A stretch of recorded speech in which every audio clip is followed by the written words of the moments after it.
ఈరోజు ఎంతో మందికి విషపూరితమైనటువంటి ఈరోజు చాలా మంది కిడ్నీ సమస్యలతో గ్రామాల్లో చూస్తే ఒకప్పుడు కిడ్నీ సమస్యలు ఉన్నటువంటి గ్రామం ఒకనాడు లేదు.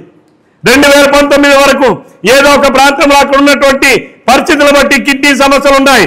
కానీ ఈరోజు జగన్మోహన్ రెడ్డి కల్తీ మద్యం వలన ప్రతి గ్రామంలో ఈరోజు కిడ్నీ సమస్యలు ఏర్పడ్డాయి. కిడ్నీ రోగులు తయారయ్యారు, కిడ్నీ పేషెంట్స్ ఎక్కువైపోయారు, డయాలసిస్ కేంద్రాలు అవసరం ఎక్కువైపోయింది.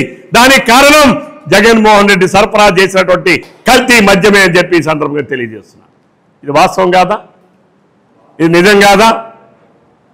ఆ రోజు జగన్మోహన్ రెడ్డి గారు మొబైల్ బెల్ట్ షాపులు పెట్టావు,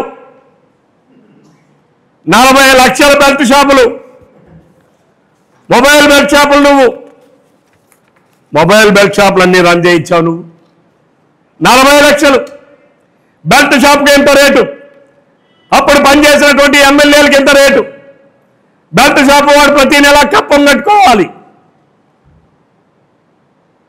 ఈరోజు ఆ స్థాయికి దిగజార్చావే. జగన్ రెడ్డికి దమ్ముందా? నేను నిరూపించడానికి నేను సిద్ధం. నువ్వు సరఫరా చేసిన మద్యం, నీ ప్రభుత్వ ఆధ్వర్యంలో సరఫరా చేసిన మద్యం తాగి ఈరోజు ఎంతో మంది నరాల బలహీనత, కిడ్నీ సమస్యలతో మంచపాలైనటువంటి రోగుల్ని ప్రతి గ్రామానికి 25-30 మందిని చూపిస్తా. నీకు దానికి సిద్ధమైన జగన్ రెడ్డి?